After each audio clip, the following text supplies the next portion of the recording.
We acknowledge the traditional owners of the land on which this podcast was recorded, the Wurundjeri Woiwurrung and Boonwurrung peoples of the Kulin Nation, and pay our respects to their elders, past, present, and future.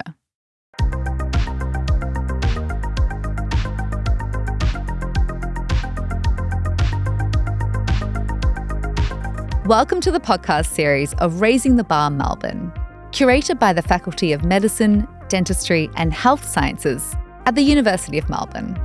This special health edition of Raising the Bar, held in May of 2026, featured 20 talks by some of Melbourne's leading healthcare experts and was held across 10 pubs and bars, all in one night.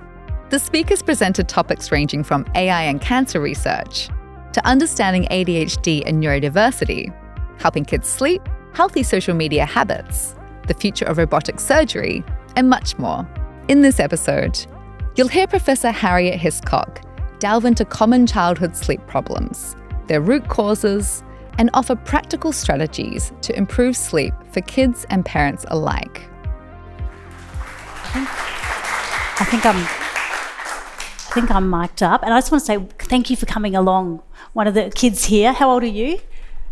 11, excellent. And there's a baby at the back as well, or a toddler, I'd say as well. So thank you for coming. Who here is coming because they've got a kid with a sleep issue in their family? Yep, great, good. Just to know who I'm talking to. Okay, so I thought I'd talk a little bit about normal sleep, because you actually need to understand what's normal before you can understand why your kid might be having a sleep problem. And then I'm going to talk about evidence-based sleep solutions that we've tested through 20 years of trials. And a lot of it is distilled down into our sleep books, which I'm going to talk to you about. And I've got a couple of giveaways here as well that we can, I'm happy to give away at the end of the night. But sleep actually begins in utero. So when a baby is in the mum's tummy at about 4 months of age, you can actually start to see changes in sleep and awake states. And certainly a mum will start to tell you, oh, my baby's kicking, they're really active, or they're really quiet. When a baby's first born, their sleep is all over the place. They sleep during the day, they sleep during the night, and there's no pattern. It's probably not until they get to 3 to 4 months of age that they start to consolidate their sleep into the nighttime, and they're more awake during the day, and that's normal. The way we go to sleep at the start of the night and the way we go through sleep cycles overnight also changes over the life course. So we obviously all start off the night awake. We take at least 20 minutes to fall asleep. So I have some parents going, oh, my baby just won't fall asleep. But when I ask them, they've fallen asleep within 30 minutes, and we consider that to be normal. Over 30 minutes, we start to call that insomnia in kids and adults. But we start off the night awake, and we go through these transitions of what we call non-REM sleep, so different sleep stages. They can be detected if you look at electrical patterns in the brain. And children tend to stay in that deep sleep for a couple of hours at the start of the night, and then they start to wake up. And then they can go back into their deep sleep for an hour, and then they start to wake up. And then they keep cycling like that throughout the night until they wake up in the morning. Our sleep cycles are like 90 to 120 minutes long as adults, but children's are more like 60 minutes, or you might have had a baby who woke every 45 minutes, a catnapper, and that's a sleep cycle. When they're in their deep sleep, they may lie still and do the odd jerk or startle. When they come up into light sleep, we call it REM, or rapid eye movement sleep, because their eyes are moving around rapidly under their eyelids. That's when we dream, and our body is very clever, as almost paralysing us so we don't act out our dreams. But then sometimes some kids can awake and they're still paralysed for a few seconds, sleep paralysis, which is actually normal, although it can be pretty scary.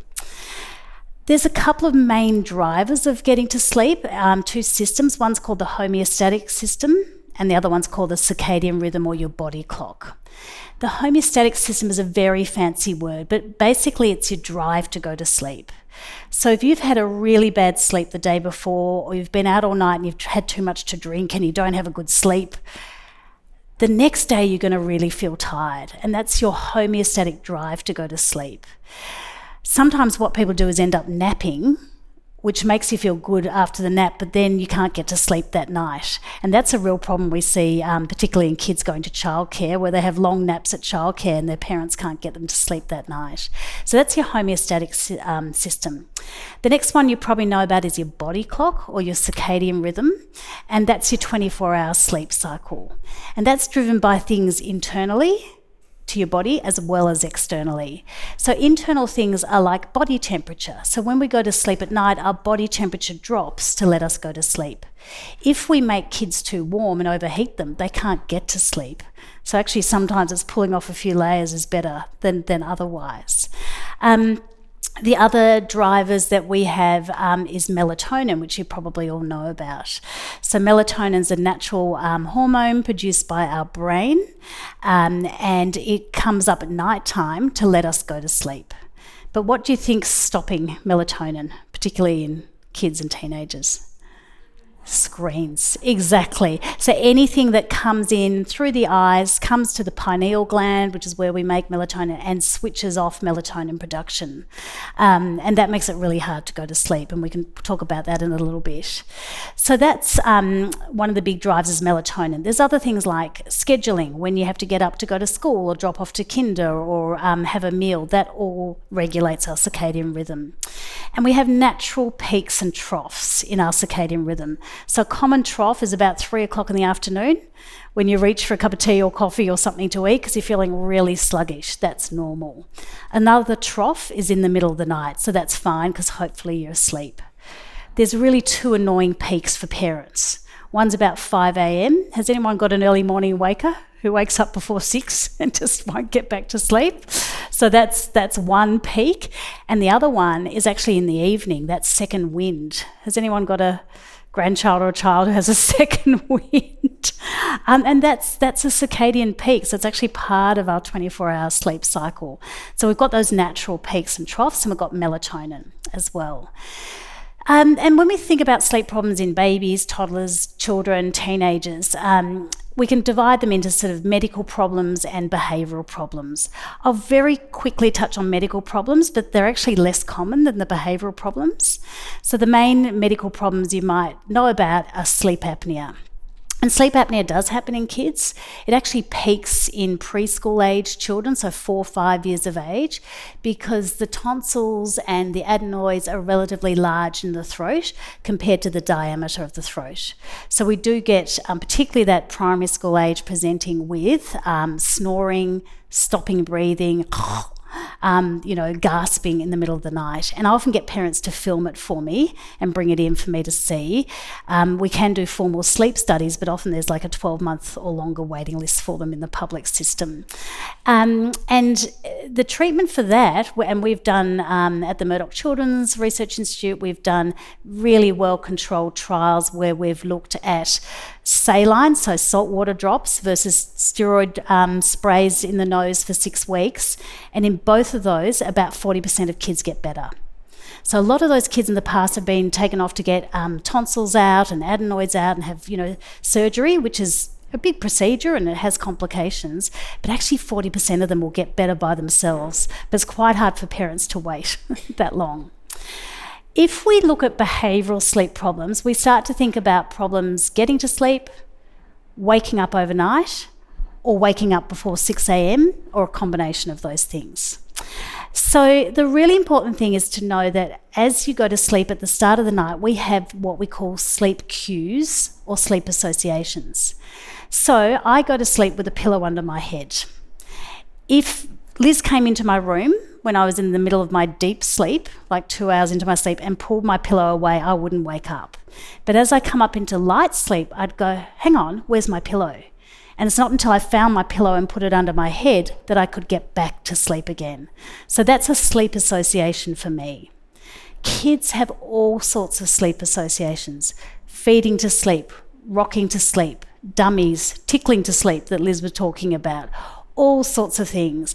And it's what we call they can be parent-dependent sleep associations or parent-independent.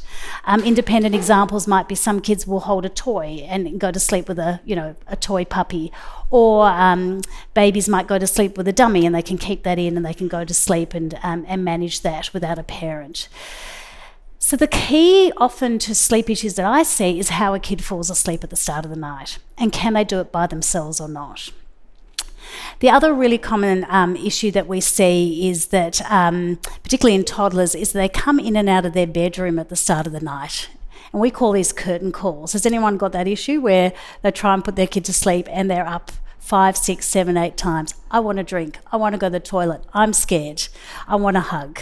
And so this prolongs the bedtime, settling. And it's really common in sort of toddlers, primary school age kids, because they're testing our boundaries as parents. So they're really common, the sleep onset association disorder. So there is an international classification of sleep disorders if you want to look it up. But the first one is that sleep onset association disorder. So the child is associating someone or something with going to sleep. And when they naturally wake up overnight, they want that someone or something again. So you have to get up, go into their bedroom, feed them again, rock them again, pat them again. The other really common problems that we see, particularly in kids who are overtired, are nightmares and night terrors. So they happen at different stages of sleep. So night terrors tend to happen before midnight. And you remember we've talked about those sleep cycles, and the child is stuck between deep and light sleep. So their body is awake, they can have their eyes open, they can be looking at you, they can be screaming, they can be thrashing, they can look really terrorised, but their mind is not awake. So they're stuck between deep and light sleep cycles. And one of the things we do is we go in as parents and we try and wake them up and comfort them, but a telltale sign is that they'll push you away. It's different to a nightmare when they're actually awake, they've had a bad dream and they want to cuddle. So night terrors are before midnight, sudden onset, screaming, looking terrified, body is awake but mind is not. If you leave them be, they'll often just settle. And if you ask them about them in the morning, they won't remember the event. Nightmares are after midnight, they want to cuddle, it's happening in their REM sleep, they've woken up, they're distressed, and you need to cuddle them and return them to bed. And we do get other medical causes of night waking other than sleep apnea, but I won't go into too much detail, but uncontrolled asthma, ear infections, and in rare cases, epilepsy as well. So the other big issue is waking up, early morning waking, and it's a really tricky one. And for some kids, not many, they've just gone to bed, they're getting enough sleep, but they've gone to bed really early, and so they get up really early. Other kids is a genetic predisposition, and this is actually more in kids with ADHD. We've looked at their genetics, or not me, but my colleagues, and there's a whole eveningness tendency for kids with ADHD. So they want to go to bed late and they want to get up late. This also happens naturally for teenagers, so there's an up to 2-hour shift for teenagers in their circadian rhythm. They want to go to sleep late and get up late. And if you were a teenager in Providence, Rhode Island in the US, school would start at 10 a.m. to take advantage of that natural shift in the circadian rhythm. We then throw in screens and what we call social jet lag. So teenagers are often on their screens, got their phones in their bedroom and doing everything, and that further delays their sleep, in part because of blocking their melatonin, but in part because of stimulating them. But a really interesting study was published a couple of years ago by some New Zealand colleagues where they got 10 to 11-year-olds and they attached cameras to them in the 2 hours before bedtime. And so they could see, were they at the computer gaming, doing homework, scrolling, or what were they doing? And what they found is if the teenager or the tween was at their desk doing something, it didn't interfere with getting to sleep. But if they were in bed, jammies on, in bed, scrolling or watching something, then that delayed their sleep. So we've always said no screens an hour before bedtime, but there's probably a bit of nuance to that as to where that screen is. Okay, the other really common thing I see is kids who think a lot, they're often very creative, big thinkers, and worry about stuff and just can't switch their mind off. So they've been to school all day, they come home and then they just start worrying about work, peers, perhaps there's bullying going on or some specific learning issues. And one of the ways I try and get to that as a clinician is I draw a 0 to 10 line, and one for school and one for home. And I'll say 10 out of 10 is school is so good, you want to be there on Saturday and Sunday. Or 0 out of 10 is school is awful, you don't want to be there at all. And then I give them 3 wishes. to make school better. And if they say no homework, more chips in the school canteen, it's fine. But if they say, for me to understand maths, for someone to stop bullying me, I can often get to the problem that's causing that difficulty falling asleep because of their worry. I do the same thing for home, and I've had kids say to me, I just want dad to talk to me, or I just want mum to actually let me do X, Y, and Z. So that it's hard to do that with your own kid, but certainly with a health professional you can do that. So if we think about all those different sleep issues, we've published lots of papers and all of that, and about 5 years ago along came to MCRI this guy called Sam Holt, who came from a business world. He set up stuff around skin cancer, and he goes, you've got these great trials you've done, you've published them, you've gone and presented at conferences, but it's not getting to parents. And so he persuaded me with some fantastic illustrators and writers to write a set of kids' books. And these are on our Sleep with Kip website, but they're also available free as audio books from the James Bennett Library as well. And so we've got a book for each sleep strategy. So this is Slug Dad and Monster Mum. This is what happens, and each book's trying to empower the child to want to sleep. So this is what happens when your child wakes up at 5 a.m. every day, and you might turn into Slug Dad and Monster Mum. So this is a bit of a humorous way of saying, okay, maybe if this happens, your dad will be very bad at tickling, and your mum will get really, really angry, and she'll chew your shoes and she'll gobble up all your snacks. And parents are starting to read these to kids at bedtime. And it's what we pair something like this with is on our website. We've got podcasts and we've got PDFs of the sleep strategies with the evidence. But for early morning waking, you can say to your kid, you can put a clock radio outside the bedroom, say when the music comes on, then you can come out and you can set that for 6 a.m. Or you might have seen those glow clocks, those, clocks with different colours. When it becomes whatever colour, the sun's come up, you can get up. And then you've got to reward your child. So children, like all of us, love rewards, and it's not a bribe. A bribe's for doing a bad thing, a reward's for doing a good thing. And so for primary school age kids or kindergarten kids, we might say, if you can stay in your bedroom until the music comes on, you get a sticker or a stamp, and after 4 stickers, you get a lucky dip. Older kids, and you might be one of these who go, I'm not interested in stickers and stamps, I say a raffle ticket, and a raffle ticket's worth $1, and you can cash that in at the end of the week. Does that make sense? That's the early morning wakers. If you've got an issue where your kid won't go to sleep unless you're there doing something, rocking, patting, singing, lying next to them, there's actually 2 strategies that you can do, and there's a choice. So one is called the checking method, and one is called camping out. So here's our book for camping out. It's called Has Dad Joined the Circus? So the idea about camping out is that you put a camp bed or a chair right next to your child's bed. And the first few nights you might pat them to sleep, stroke, whatever you normally do. Then you sit next to them and you can talk to them, but you try not to touch them. Then after a few nights of that, then you move your camp bed or chair a foot away from their bed. And then you gradually, over a couple of weeks, move out of the bedroom. And again, you reward your child for being able to do that and stay in their bed and fall asleep without you being such an active, sleep association for them. So this one starts, and Kip is our little pillow, but this is a little boy who's really scared about going to sleep, and he's going, Dad's left the room. He usually stays in the room when I go to sleep, but now he can't, and I can't fall asleep, and he could be anywhere. And then Kip goes, oh, he could be in Paris eating croissants. And so it takes the kid on a nice little journey of where he could be. And no, he couldn't go to Paris. It's too far away. Okay, but he could be in a submarine and he could be befriending a squid. So that's it. Again, it's trying to empower the child to want to go to sleep. But that camping out method is a well-validated measure. Approach. The other one is the checking method, and this is our book called Pick Your Own Nose. Do you really need mum to pick your nose? Can you do that yourself? Again, it's using humour. And this is where, as a parent, you would tuck your child into bed, kiss them goodnight and say, I love you, it's time to go to sleep, and leave. And then you leave the bedroom. And then you might come back in a minute or two and go, I love you very much, but still sleep time, it's time to go to sleep, and leave.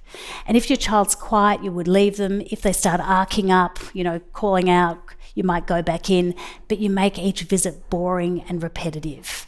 And after a while, the child learns, well, mum or dad is still here, but they're not really doing anything exciting. They're not picking me up. They're not giving me a drink. I might as well go to sleep. And so that's the checking method. And, certainly we've done this from 6 months of age onwards, and people are always worried about, is that going to cause damage emotionally to my child? But Anna Price, one of my PhD students, followed up children who'd had this versus hadn't. When they turned 5, there was no difference in their behaviour, their parenting, and she even did saliva cortisol, so got the kids to spit in the morning and in the afternoon, because elevated levels of cortisol are a sign of stress, or really flat levels are. And she saw no differences in the cortisol sort of signatures of the kids who'd had these interventions versus hadn't. So I think that's just really important, because there's a lot of misinformation about sleep strategies. The other one we really see a lot of is anxiety-related sleep insomnia, and this is our book, A Beach in the Bedroom. So this is all visual imagery relaxation, which is a really common technique that you probably know about. But it's taking the child, here's Shamik, he's tossing and turning and he just can't get to sleep. He's trying, and then Kip pops up and goes, "Would you like a beach in your bedroom?" And takes him on a journey of lying on the sand with the sun shining and the waves coming in and out, and meeting sandcastle turtles and all sorts of things. So he gets, it's helping kids to switch off, and we all do this as adults anyway, but to switch off our brains in order for us to go to sleep. Something like this, I would say you try for a couple of weeks, and if they're not getting better, that's when it's worth seeing a health professional, because, particularly if the child has anxiety beyond sleep, that spills into other parts of the day. And the final one that I'll just show you is the bedtime pass method. So this is for kids who come in and out of the bedroom at the start of the night. I want to drink, I want to go to the bathroom, I want to tell you a story. And this is a method where you make with your child a pass out. Do you remember nightclubs when you used to get a pass out? Is anyone old enough to, too young? Some of you, I'm old enough to remember that. And what you do is you give the child a pass out for the night, and you say, you can take the pass out and you can come out of your room once for any reason, and then you need to give me that pass out for the rest of the night. And if you can stay in your bedroom for the rest of the night, then I'll give you the reward in the morning. And the same thing, stickers or stamps, 4 stickers in a row, lucky dip. Or for older children, you might be using, the raffle ticket and converting that into cash. But just keep it small. Don't get sucked into big things. I've had other children where they particularly wanted a Star Wars puzzle, so the parents made a photo of the puzzle, cut it out into puzzle pieces, and gave the child a piece of the puzzle every night until they made the puzzle, and then they went and bought them the puzzle.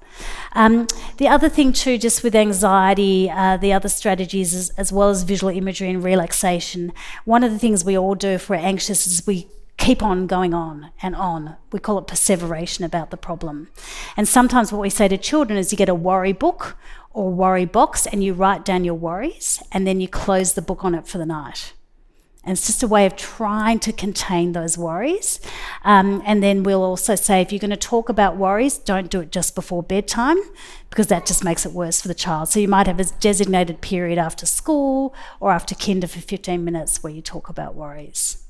So that's my sort of whistle-stop tour of sleep and sleep problems. But Liz, I think it might be worth opening it if people are happy to ask questions, because often the devil is in the detail. And I know I haven't talked a lot about teenagers. But I'll just mention one other thing before we get onto that is these sleep strategies that we've put into our books and into our podcasts and into PDFs.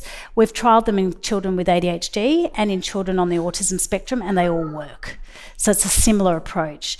The sort of more unique thing I see in kids with autism is sometimes they will wake up for 2 to 3 hours overnight. So they'll go to sleep okay, but then they'll be awake for 3 hours. They may stay in their bedroom, or they might be roaming the house, and then they'll have another block of sleep. And we're not sure why it happens, although our ancestors as cavemen used to probably sleep like that, because someone had to be up in the middle of the night to keep everyone safe. But what we do for that is a technique called bedtime fading. So we've got a block of sleep here, then we're awake, and then we've got a block of sleep. And what we do is temporarily make bedtime really late, like it might be 11 or 12 p.m, so that when they wake up, they're so tired, that homeostatic drive, that they go back to sleep again and they start to join their 2 blocks of sleep together. And once they've done that, then you can move back to more towards your, 9 or 8 p.m. bedtime. Does that make sense?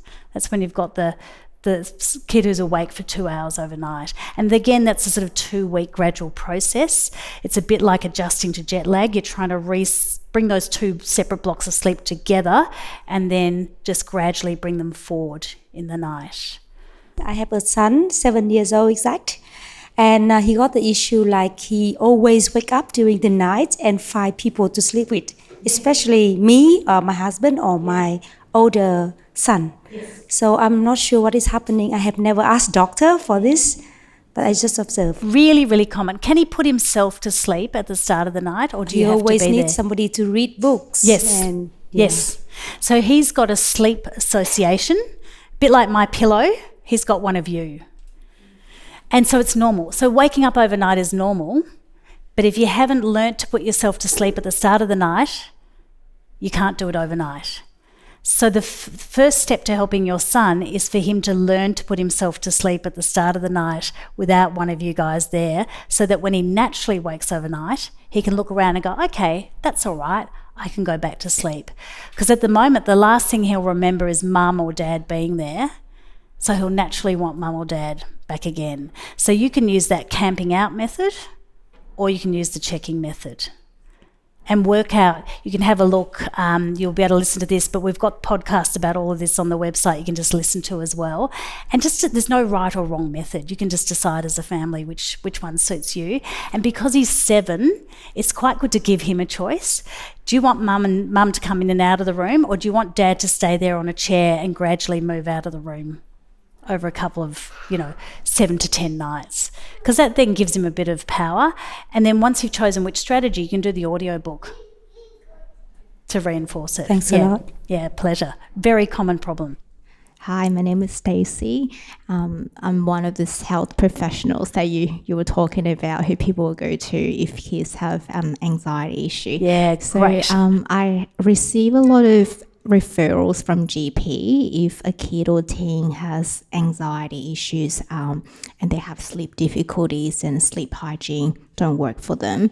One thing I observe a lot in my practice is that after the anxiety gets settled, you start to observe those kids who have ADHD but only show anxiety as a symptom have very stubborn sleep difficulties. And the reason for that is because anxiety is just a symptom of the ADHD struggles, but at night time, they just genuinely cannot shut their brain. They have a very active brain. I know that you mentioned screen is something that reduces the melatonin production, but I wonder if there's an exception for ADHD kids or teens, because some of them actually need that distraction to not have such active brain. So what is your opinion on this? Yeah, that's a great question. So when we did run the trials with children with ADHD, they were 7 to 12-year-olds, and we used these strategies, and it worked in about 70% of them, so not everyone. So again, it's very individual, isn't it? But I think if someone's using a screen and it's helping them to calm and get to sleep within 30 minutes, it's not a problem, particularly if they wake up overnight and go back to sleep without that screen. If it's still taking more than 30 minutes to go to sleep, and or when they wake overnight, they have to put everything on again and they're watching, prolonged periods of screen time overnight, then it is a problem. So the other technique we use is something called bedtime fading. And I'll also talk about melatonin, because for some kids, when the behavioural approach doesn't work, then we go to plan B, which is melatonin. But bedtime fading is when you're taking really more than an hour to fall asleep. And this can happen when there's a mismatch, because the parents go, I want you to go to bed at 8, but you've got a teenager who's not ready to go to bed at 10 p.m. because of their circadian shift.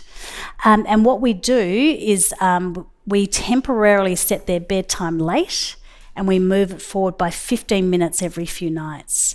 So if you've got someone who's struggling to get to sleep, taking, an hour or more, I would then say, okay, well, when do you normally fall asleep? If it's Saturday or Sunday, when do you naturally fall asleep? And if it's 10 p.m, then we go to bed at 9:45 for 2 nights, then 9:30 for the next few nights, then 9:15 for the next few nights, and you might agree to stop at 9 p.m. You have to sometimes have a compromise.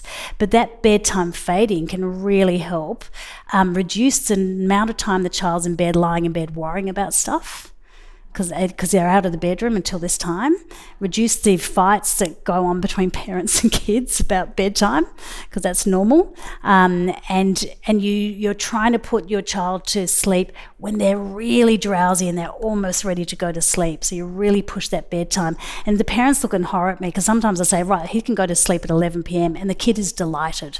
They're so excited they can go late, but we need to do that temporarily and bring it forward by 15 minutes. So I would normally do that. And then if that's not working, then I'd do a trial of melatonin. And the melatonin, you give it an hour before the desired bedtime, so not just straight away, but an hour before. And you know in a few nights if that's going to be helpful usually. Yeah. I'd like to know what you think of a 3-year-old who sleeps in his parents' room, and in fact when he wakes up during the night he will get into bed. Yes. Especially with his mother. Yes. Room service. Yes. Yes. This happened because this boy, who's the youngest of 3, was waking up at night and yelling and waking up his 2 older sisters. So that's what's happened with the family now. Yeah. My concern is how difficult do you think it would be to break that habit, and about how long it would take, and how abnormal this is or normal? So it's really common, and it is normal, and as humans, kids love, I call it room service. So they love nothing better than someone coming to give them a cuddle or give them a drink in the middle of the night. And it's how much the parent wants to change that will determine what you do about it. If the parents don't want to change it, it's not going to work. But what I would say is if you don't do anything, eventually they'll go, I don't want to be in the bed anymore. But that might be a couple of years. You're certainly not going to get a teenager still wanting to. I have a couple of teenagers who still sleep with their parents, but that's a mutual sort of agreement. What can sometimes work for this age group, if the parents want to do it, and it's a little negotiation with the child, is that they put a mattress down on the floor next to the bed, and they say to their child, if you come in the middle of the night and you can lie on the mattress and go to sleep and set it up nicely with a doona and a pillow, then you get your sticker or stamp in the morning. 4 stickers in a row is a lucky dip. But if you come into bed, then there's no sticker or stamp the next morning, and you can try again the next day. But the parents got to want to do it. Yeah, so it's not abnormal, it's really common. They won't do it forever, but they might do it for a couple more years. Thank you for your sharing and insight. I've got a 11-year-old. She had a really bad episode of night terror when she was 2 to 3, where she would wake up every night about 1 o'clock and scream her head off for at least half an hour, uncontrollably. People think she's cursed. We've woken up neighbours and stuff like that.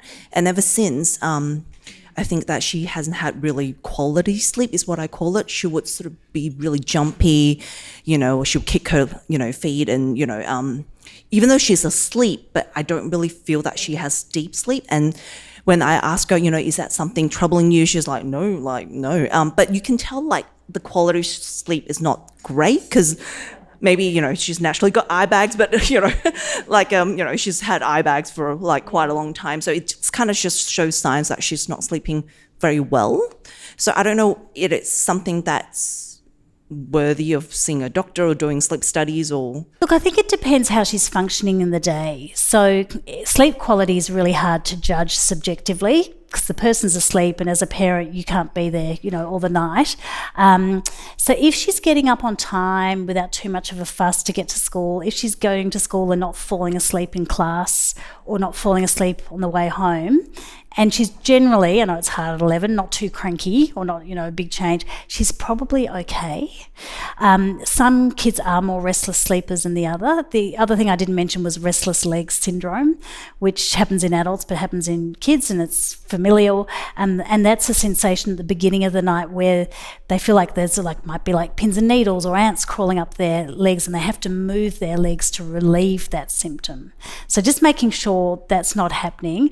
That's associated with low iron, so low ferritin, below 20, and so that's worth checking with a GP. But generally, if they're functioning well the next day, grades are not changing, they're not too grumpy with their peers, etc. They're not falling asleep. It's probably just her, and it's okay. Yeah. Thank you so much. Pleasure. Thank you. Thanks, Harriet. I've got a 9-year-old. Yep. In the first 3 months of her life, she was really good. After that, she's been terrible. So she pretty much hasn't slept for 9 years. Wow. Pretty much. Yeah. She, I think one of the big things for her is her motivation we've tried every single strategy under the sun. At the moment, she's on the mattress on the floor in our bedroom. And we've tried everything. But Will she sleep there on the floor? well, if I hold her hand, me and my wife try to do me one night, Kelsey the next night. I have to hold her hand, but she's constantly asking, when's mum coming in, when's mum coming in? And then during the night, if I'm in the room, she'll sleep on the mattress by herself. If Kelsey's in the room, she's up straight away. She's always asking for mum. Yeah. We've got to a stage now where we've tried late nights with her. Still, she's up at 5, 6 o'clock, doesn't matter. And we've probably got to a stage now where we can't leave the room. If we do leave the room at 7:30, it takes her an hour to go to sleep, and she wakes up and Kelsey and I are watching telly. She's not getting back to sleep, and she'll struggle the next night.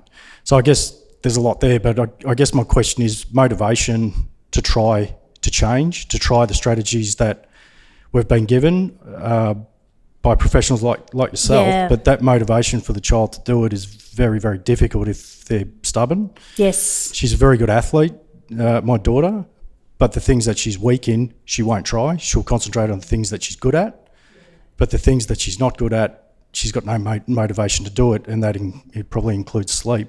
Do you have any advice on motivating kids to I think implement it's really strategies? challenging, and it can be maybe part of a broader sort of perfectionism type temperament, or I'm wondering if she's anxious about other stuff during the day and at school. Sometimes that's going to be seeing a good psychologist, and you may have tried a couple. We've tried 4. We're now at the point where we have got a paediatrician that we're going to see at the Epworth. Yep. So it's, we're at that point, but, it's really difficult with the motivation side of it. It's really and tough to until implement a strategy. she wants to do something, it's really hard. And from 3 years of age until they want to do something, you can't, kids will just put the brakes on. But it's why they're putting the brakes on that perhaps needs a bit of unpicking. Is there some broader anxiety issues that might need... And that's the ADHD type thing. Yep. 2 of the psychologists we've seen in the first 10 minutes, without meeting Addison, diagnosed her with ADHD. Right. It's probably ADHD. Yeah. I could go to work and tell people that. Yeah. That's the first thing they tell me. Yep. So I'm just wondering whether that diagnosis, we jump to conclusions very quickly with ADHD. See, your paediatrician should work through that sort of stuff as well, but definitely ADHD is associated with problems getting to sleep, and we do try the behavioural stuff first, and if that doesn't work, we often try melatonin as well. Yeah, she has night terrors with melatonin. Does she? Yeah. Yeah. So there's a couple of other options that your paediatrician might be able to speak about. Yeah. But Thank you. sounds like you've been incredibly persistent. Yeah. That's why I'm at the bar. Yeah. Thank you for the really interesting talk. I've got a 6.5 month old baby at the moment. And just in the last 3 weeks, it's been quite rough, to the point that I'm considering sleep training / sleep school. But like you mentioned, there's a lot of misinformation out there regarding this. So once I put her to bed about 8 p.m, every 30 minutes, pretty much on the 30 minutes, she'll just wake up screaming, and her eyes are actually closed at that time. So I think she's probably trying to connect the sleep cycle, but she can't. So normally what I do is I feed her to sleep at 8 o'clock at night. But she keeps doing this 30-minute thing up until like 1, 2 a.m. and then she falls asleep for probably an hour, and it goes on for the whole night, to the point I'm actually co-sleeping with her. I know I shouldn't. No, that's all right. Yeah. But I'm really trying my best to avoid co-sleeping and try to put her back to the cot and connect her sleep cycles. Have you got any strategies you could suggest? I think, that sounds really challenging. I guess if she eyes are closed, if you can go in and just observe her, if she hasn't got a leg stuck or anything, what happens if you just leave and come out? Does she then wake up completely? I haven't done that. I've just been with her. I haven't left the room when she's doing that. Yeah, because I'm wondering, there's something called, it's a bit like a night terror, it's called a confused arousal, where they're not really fully aroused, but they're very, confused. And again, it's pretty common. But she won't remember it in the morning. It's not causing her any harm. I think it's worth seeing a paediatrician or a psychologist to try and work through some of that, whether that's through your local council service as well. So some of the, not through a paediatrician or psychologist, but some of the settling programs, through either the public ones at night. I know they've got a waiting list, but, Tweedle, O'Connell, those sort of centres are great. There's a couple of private ones like Masada as well. When we did our trials, we did them from 8 months onwards, but they've been done from 6 months onwards for that sort of checking method and the camping out, and they worked. And then we followed those kids up to 5 years with no detriment to their mental health or behaviour. So you can rest assured from that point of view. But just I think you need to probably sit down with a paediatrician or try one of those parenting centres. Yeah, because that's hard to do if it's every 30 minutes. It's not like just waking twice a night. And when you co-sleep, is it better? A little bit better. At least I can just like pet her when she's next to me, and then she goes back to sleep. Okay, so her sleep cue, sleep association, is patting. Yeah. Start of the night, it's feeding. Yeah. And often for feeding, what we say is give that last feed outside the bedroom. Lights down low, television off, and leave 20 minutes before finishing the feed and going to bed, so that when she goes into a cot, she's drowsy but still awake, so she can put herself off to sleep without that feed or with you there. It's probably still because she's got quite a tight sleep association at the start of the night. Yeah. Yeah. Thank you. Pleasure. I do not have children. I am the bad aunt. Do children or adults habituate or have a tolerance to melatonin? Yes, they do. Great question. So melatonin works by, we've got a level going like this during the day, and then the sun goes down and things change in our body, and we get a spike of melatonin in our bloodstream, and that's what helps us get to sleep. If kids have been on high doses of melatonin for a long time, they're not getting that spike. So they develop a tolerance to it, as it were. What we say is stop melatonin for 2 weeks. The levels come down in the blood system, and then you can usually restart it and it works again. Yeah, so great question. You absolutely can. So it's not so much a tolerance, just the blood levels needing to reset. Yeah. Thank you so much, Harriet. Pleasure. On behalf of everybody here, I'd like to say a big thank you. Thank you for listening to the podcast series of Raising the Bar Melbourne, a special health edition. If you want to listen to more Raising the Bar talks, head to rtbevent.com/podcasts.